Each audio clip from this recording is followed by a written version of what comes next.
Welcome to 5 Cuts for the Skew Chisel. This class is focused on 5 basic cuts that you can do with the Skew Chisel. I brought along a selection of mine to show you different aspects of how they look.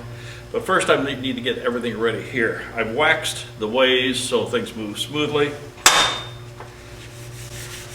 I have cleaned up the top edge of my tool rest because nicks and dinks in a tool rest are going to cause that Skew Chisel to behave in a way that will repeat these marks right onto your wood. The second thing I've done is I have gone through all of my Skew Chisels, at least the ones I brought, with my 600 grit diamond card. And I know we go to the grinder and sharpen, and that's visible and available in some of the earlier videos. You can find that. But I'm going to just tune up with my diamond card, and that's more than enough to bring the edge back. Sharp Skew Chisels is very important. A dull or semi-sharp Skew Chisel is really hard to work with and isn't going to give you the results that you want. When it comes to stock, I'm going to suggest that you start with something really small, because the Skew Chisel will not fight you so much on things the size of a pen blank. So we're going to use things like that. And then as you begin to develop a little bit of skill and practice, you can go up to a little bit larger practice stock and ultimately up to some hardwoods like this 2x2 piece of walnut.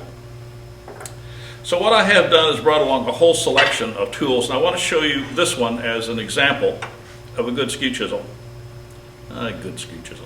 A Skew Chisel made to the conformance of specifications that I prefer, okay? It has a long and short points. The long point is called the toe. This is the heel. And on the long point, the side should be dead flat. So I can lay it on the tool rest like this for one of the very basic cuts I need to make and know that it's vertical. The short heel side should be rounded because this is the direction that I will use the tool in making beads. So I need to be able to roll that smoothly around. This is the way they should be traditionally made. Some of them still come that way. Here's a smaller one done exactly correctly. I picked out one from our classroom stock and found this is one that's the way it comes commercially. It's slightly rounded on both sides. So when I stand this up on edge, I have to be very cautious to be sure that I have it vertically. So I might want to take, if this was mine, and flatten this edge, 100% flat. Slightly around down here, which makes it a little easier to roll, but maybe not as good as it could be. The other thing that Skew Chisel should have is the length of this bevel. Should be about 1.5 times the thickness of the tool. This one you can see it's pretty short, so that means it's a fairly steep bevel like that. The longer the bevel, the sharper we can get the edge. So this is probably not ground correctly. Here's a good example of one that is ground correctly. It's flat, it's rounded. The thickness here transferred to the edge, this is about 1.5 times as thick as the tool is. So the balance is about right. I find Skew Chisels are mostly a spindle used tool, and to getting close I like the handle to be relatively short so I can get over the tool and manipulate it like that. Those are made out of rectangular stock. I have a video earlier about making a round Skew Chisel. This one is really great for doing very fine detail work.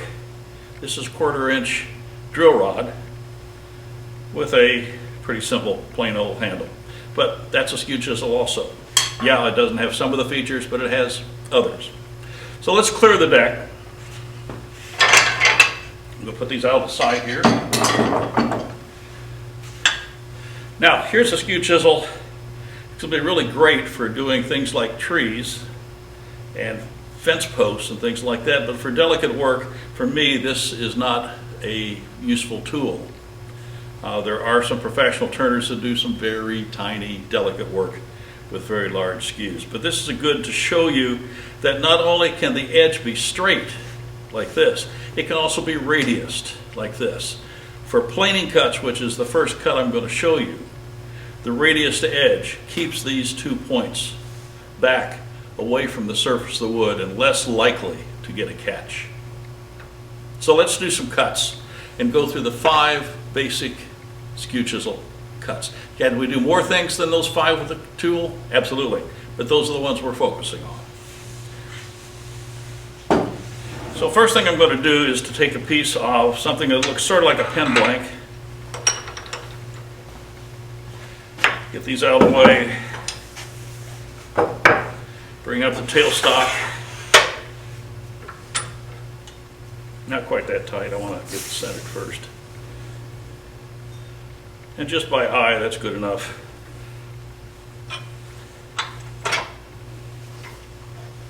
Put the support between centers. Okay. Now the reason I'm starting with this gives me a chance to show you the very first cut, which is a planing cut.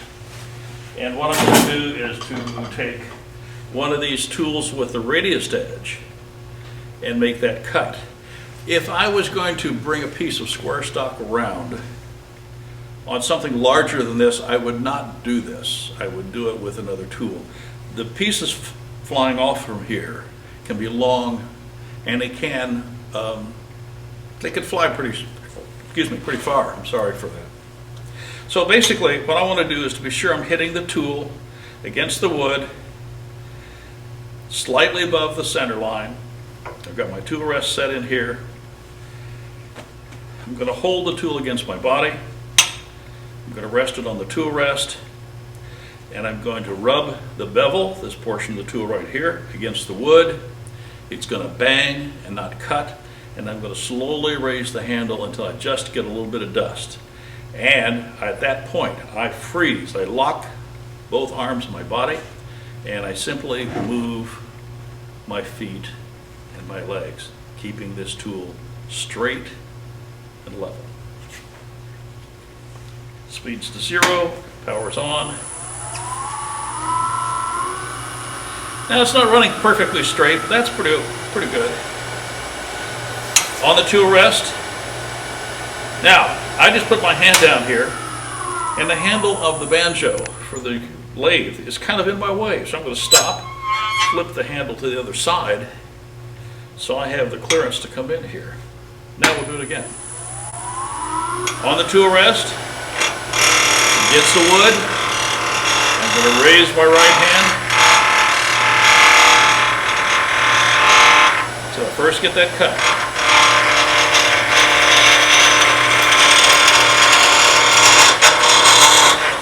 And at that point, freeze my body.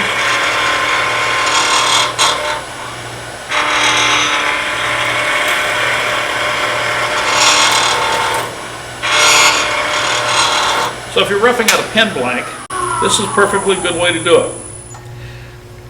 I've got very clean surfaces here where I've cut. You noticed I didn't start at the very end, because if I engage the tool here, I'm going to pull out some fibers. I don't want to do that. I want to go that away towards the end. So I'm going to switch hands.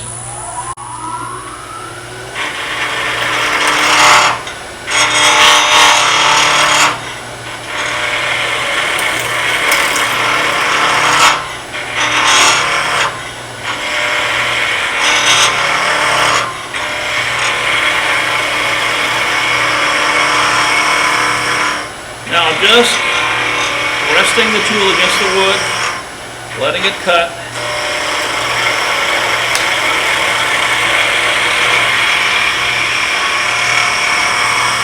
Now if I raise the handle too far, I'm going to get that kind of an effect. What I've done, instead of planing off these fibers smoothly like here, I have gone underneath the fibers and have really pried them up from the surface, and you can see they've been pulled away. So that's too deep of a cut. Let's clean that up.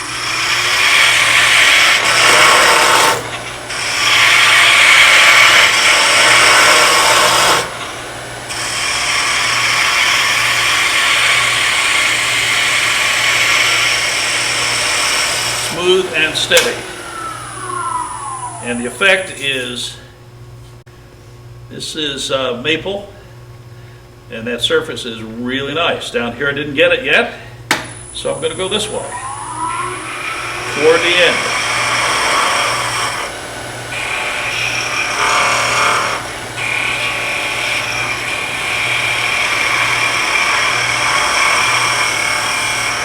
Now if you own a number of skews, practice with one and get used to it, because when I change from this skew to this skew, it is going to feel different in my hand, and I'm going to have to make a few cuts with it until I get comfortable with it again. So I just switched. I'm going to do the same cut again. This one's straight.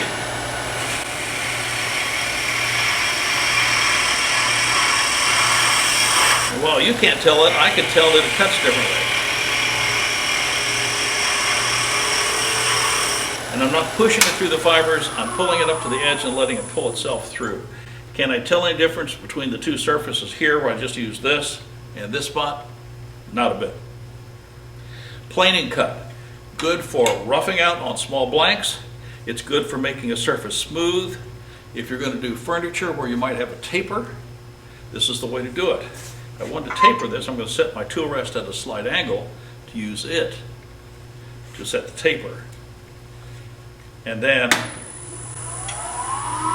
same cut, rub, raise, there's the cut.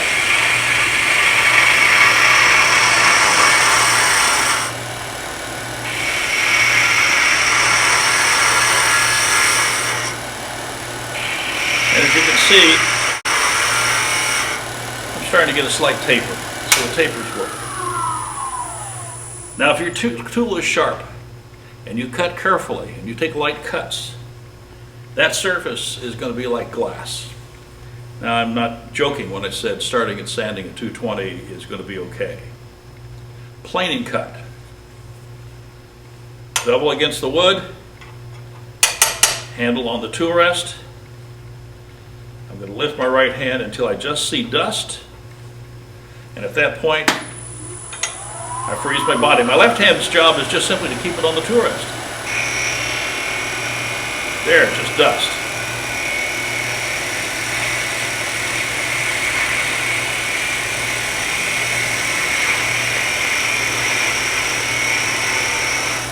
And I'm getting really nice, in this case very small,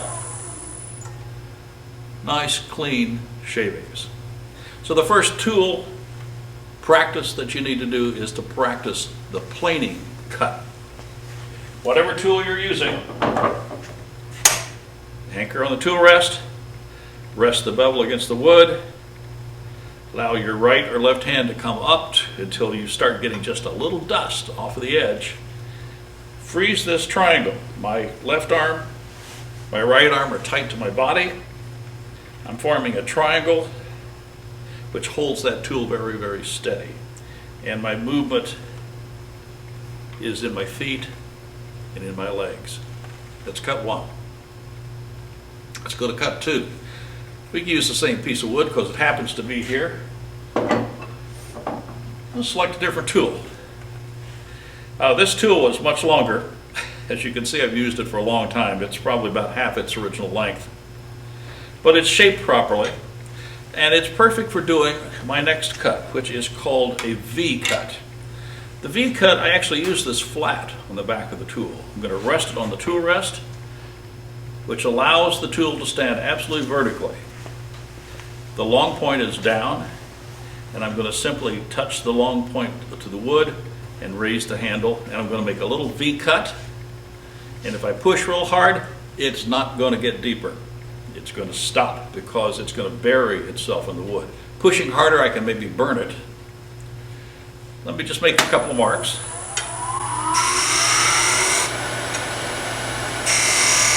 As long as that handle is straight and square on the tool rest, that's not going to walk off and go wrong. Now, if it gets twisted a little bit, that's what happens. It now wants to cut a nice spiral. And I didn't cut a very big spiral, but I did cut a little bit of a spiral. What happens is this tool then gets pulled along the wood one way or the other. And when that happens, and it pulls off like this, it's because your tool was not perfectly vertical. Why would I do these marks? They might be decorative. They may be layout marks for a project. They may be the home for a burning wire if you're going to be decorative that way, because now I can set the wire in that little groove and it won't roll into another place.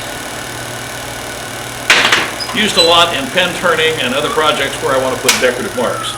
Now, when I did that cut, I can feel with my finger that I actually have raised the grain very slightly on both sides. Looking for my little sanding pad here. Takes a very light touch, but I need to break that back down again. So now I have a smooth surface, and that wood that was rolled up has been taken down. This is very, very fine. And for my burning marks, hasn't damaged them at all. So cut one, planing. Cut number two is the V-cut. Practice both of these a lot, because the basis of these two cuts, when you get them under control with your tools, leads us into the other three cuts, which are variations on these two in various different combinations. Let me show you the V-cut a little differently, a little deeper too. I'm going to take this one, second one here, and I'm going to go in. There it is. Now I'm going to move the tool slightly to the right.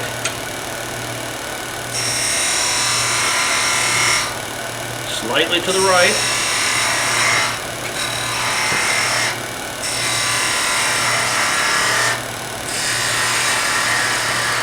Now what I have done is I've opened the V-cut up more, and I did that by doing precisely the same cut, but with the tool brought over, not rolled. Yes, you can roll it and do this, but don't start that. Keep it straight. If you look down here, the side I was cutting is really clean. That's across the end grain, and it's a clean cut. This side over here, where all the garbage wood went, not so clean. So let's clean it up. I'm going to switch to the other hand, do the same cut.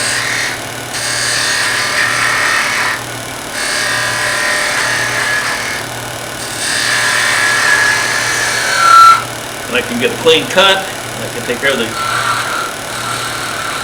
little garbage in the bottom. Now, I'm going to cut farther between centers because that'll bind. But let's take this little piece off so we can see what the end of this looks like. Let's hope that there's enough stiffness here for me to be able to make this cut.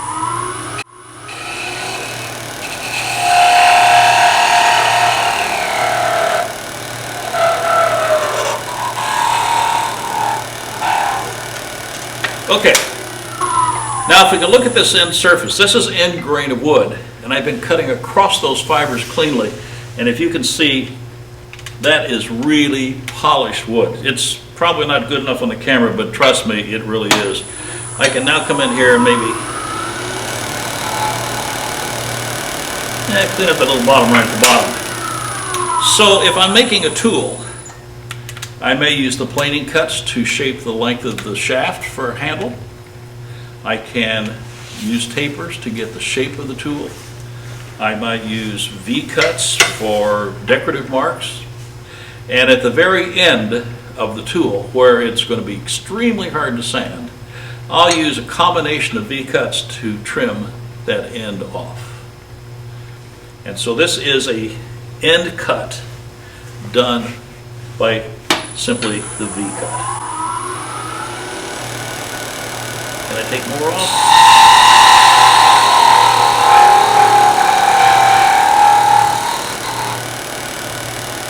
Now, did you see me do that? I started here at the top, and I'm using this long point, and I simply roll the tool down towards the center. Use this kind of motion moving in towards the center. And I've got the same cut again.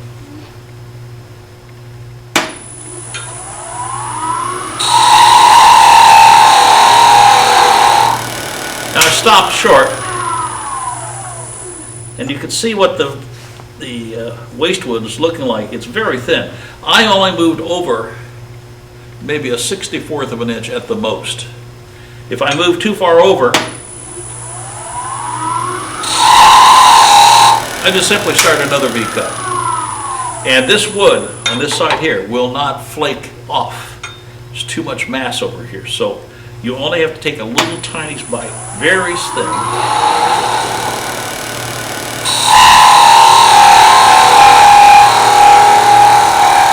Slowly does it. And we end up with this nice smooth surface and a cut that is pretty doggone thin, 1/64 of an inch at the most. So if you're finding it's not cutting off, it's because you've gone and taken too deep of a cut. Planing cuts first, V-cuts second. Take a small piece of wood and work on that for a while until you feel that you can do that comfortably with this tool, and then you pick up this tool and you see if I can do it with my other tool, or however many tools you got.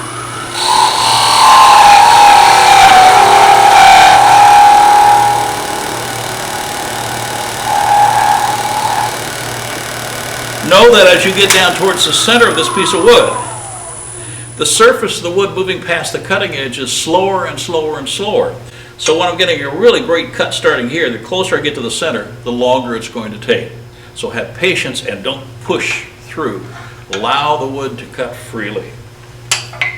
Planing cuts, V-cuts. Let's do one other cut with this piece. Put it back between centers just for fun. I'll pick up whatever tool just happened to be laying here. Oop, look at there, I'm way off center. I pushed it out of alignment. So guess what? I have to bring it back into smoothness again. That's a planing cut.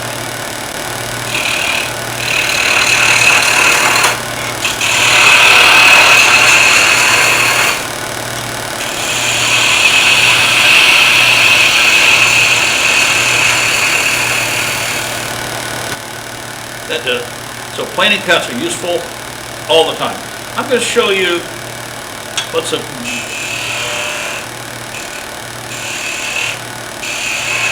couple of V-cuts here. I'm going to come over here and do a couple of V-cuts. Now you see what I'm doing next. I'm beginning to roll the tool slightly when I'm doing that V-cut.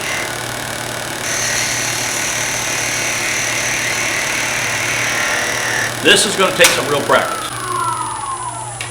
I'm doing the V-cut, but I'm also making sure that that little tiny corner of the tool is always against the wood surface. And as the surface becomes not vertical, I have to move the tool over to stay in touch, and farther and farther. And what's this beginning to look like is a really clean cut, but also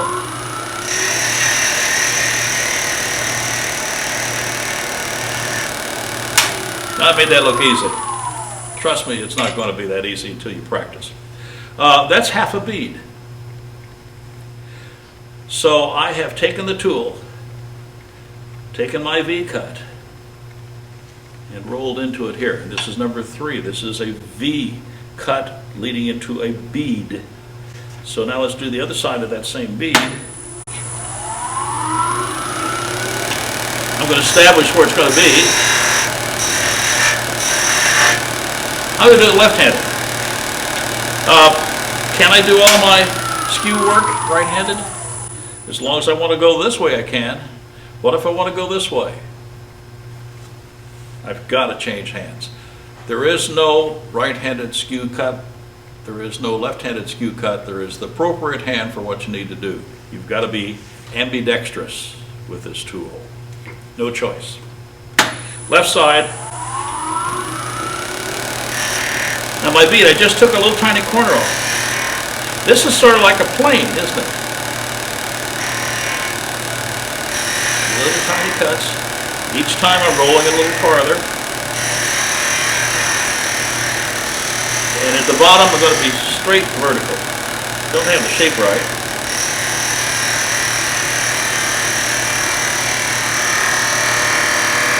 So the trick is to always keep that edge against the wood as you cut. And what happens if you turn it too far? Well, let me do it. See if I can do it. I'm coming along here doing really good, and all of a sudden, I lost it. I got the edge away from the wood, and it pulled right out.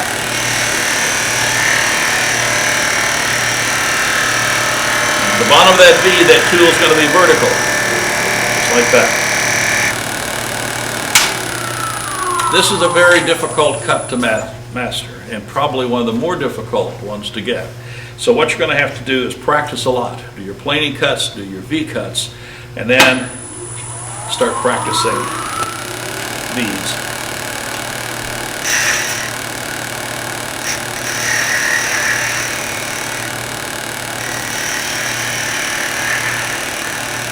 And my left hand is keeping this tool tight against that wood so I don't let it slide off. And that surface is almost polished. Almost polished. Go in the other direction.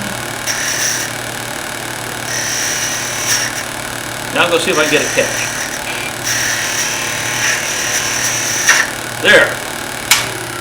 That's what's going to happen as you practice. And when you look at this really close, I've got a great spiral cut in here. It's pretty deep and it's pretty terrible, and in this case I'm not going to be able to save that bead.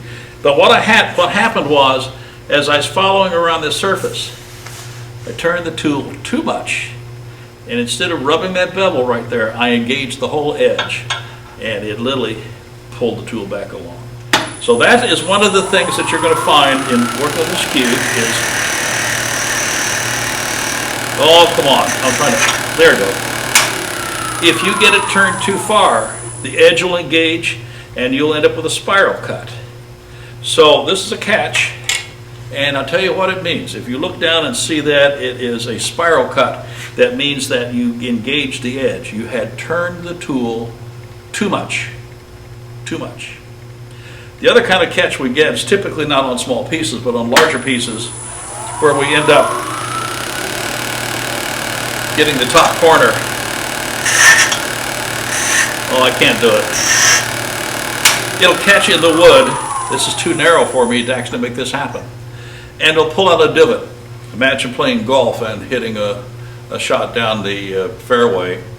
That's the kind of divot you're going to get. This tip has dug under the surface and ripped out some wood. Well, unlike golf, you can't replace it here.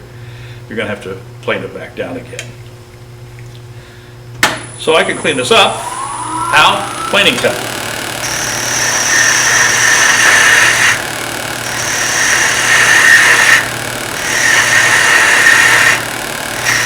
And this bead over here, I doubt if I can save it.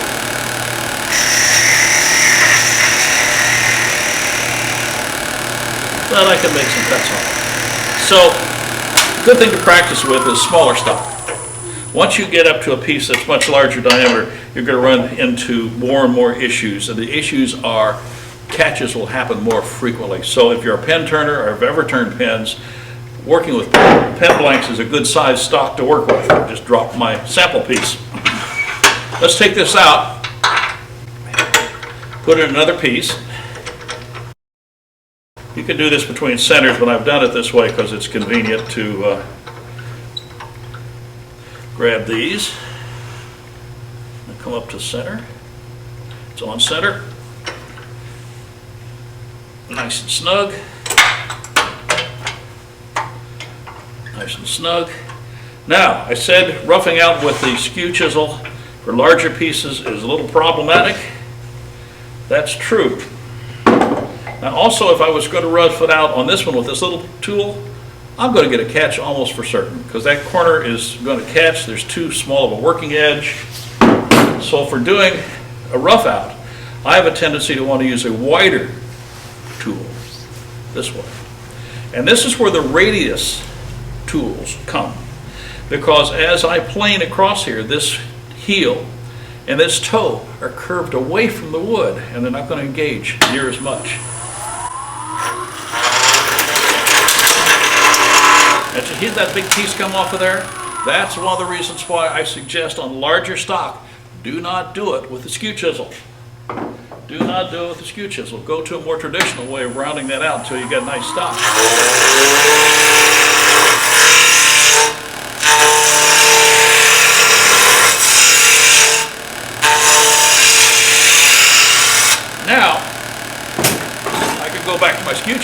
and plane this down and make it nice and smooth.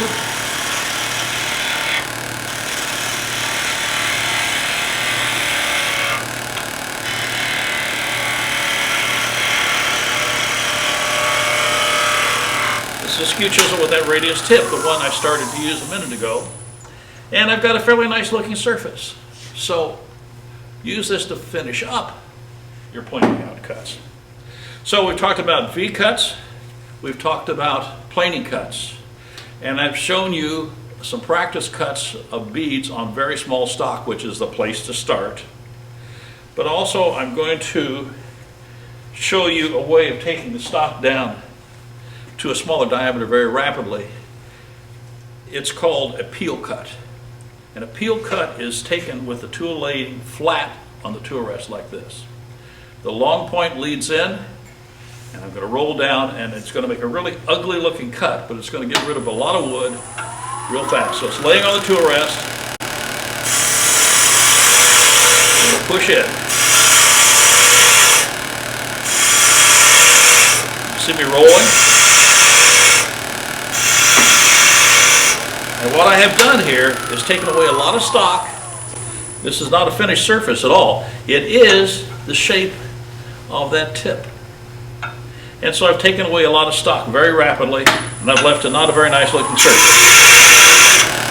I'm leading with the long point. The tool is flat on the tool rest like that. Now, how do I clean this up? Well, I'm going to have to go back to my planing cut. Now, because this corner, I have a hard time getting it in there, but I can.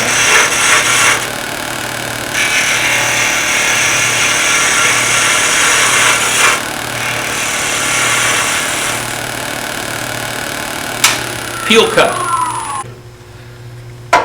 Flat on the tool rest, lead with a long point. As I lift the tool, I have to advance it, heading towards the center, always aiming towards the center.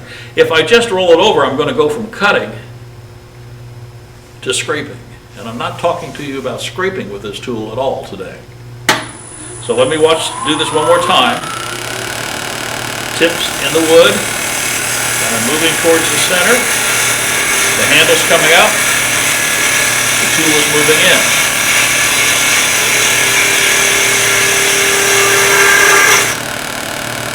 One more time. Handle's coming up, tool is moving in, and I'm aiming that tip always along the surface towards the center.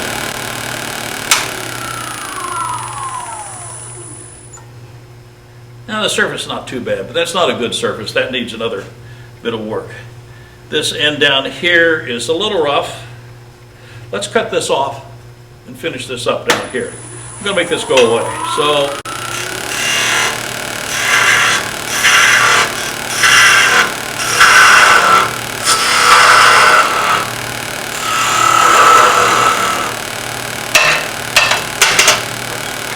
don't want to bind. Now, let's clean this up down here. Maybe my peel cut to get rid of the mass here.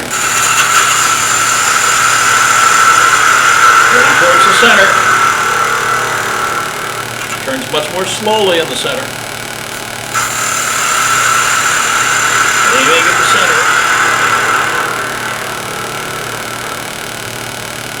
Now, I almost made a mistake there. I went too far. And actually, down near the very center, I got underneath the fiber. So of course, it's not going to cut at all there. I've got to be on it, aiming towards that center. One last cut. I'm going to take it all the way down. And you can watch the tool. Aiming towards the center. Handle's coming up. Blade's going in.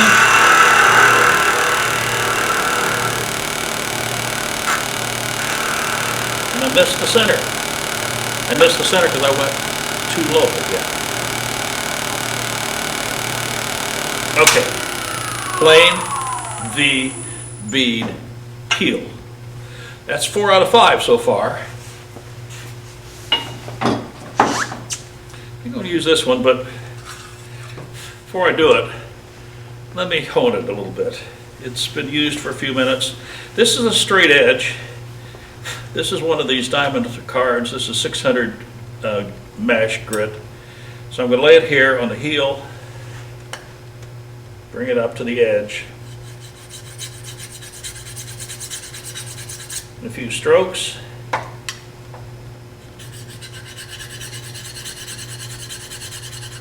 The other side. These come in all sorts of different meshes. I have found what's called fine or red colored or 600 grit to be the one that I most prefer. So let's get ready to clean this up a little bit. Let me sharpen up a couple more tools and I'll be right back.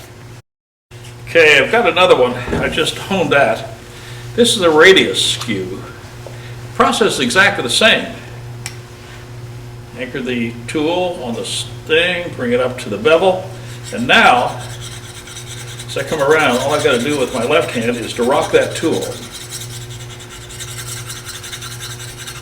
Turn it over, bevel, edge.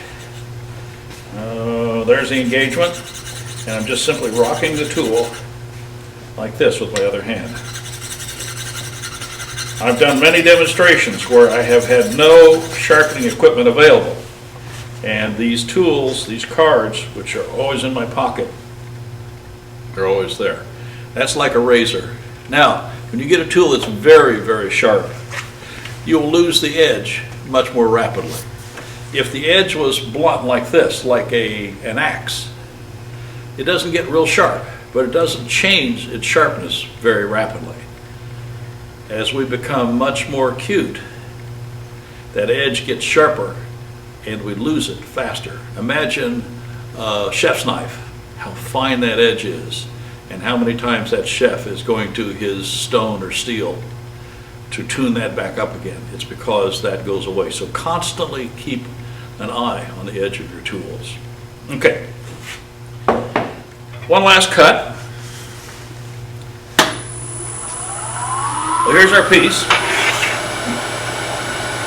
And we got this down by doing a peel cut.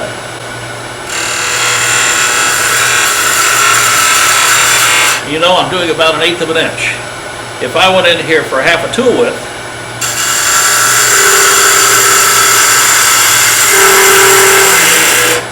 well, on this particular piece of wood, it's a soft wood and it's fairly short stock. It's working okay, but can you hear the vibration? It's too wide. That's not a good cut. So take small cuts and take several.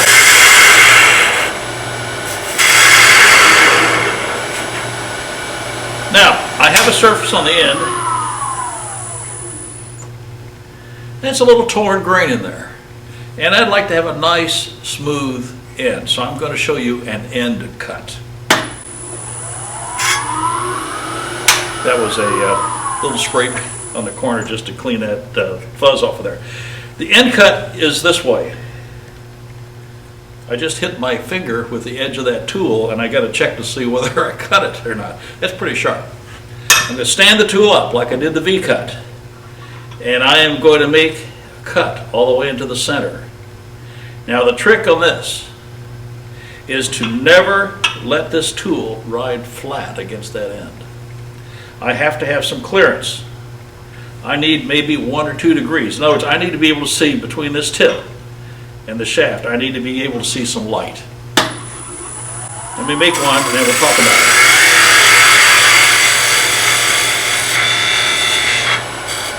Do it again.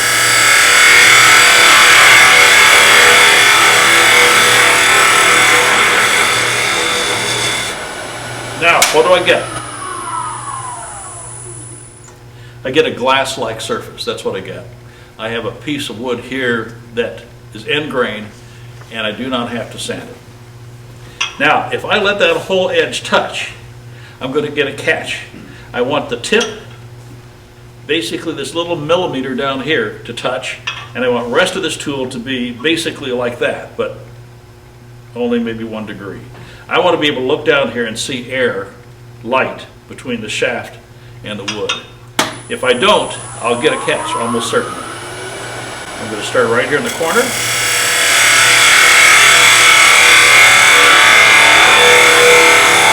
Now, that's not working very well.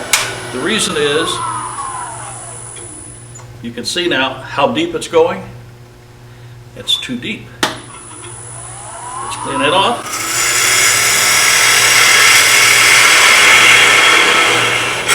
Peel cut.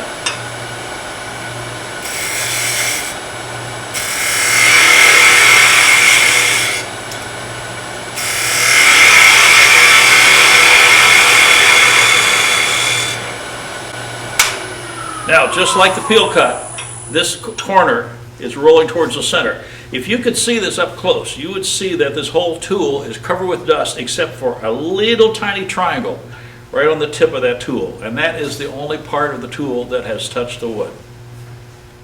Just that little triangle. And we get a nice surface. An end cut. I'm going to go in about a 32nd of an inch.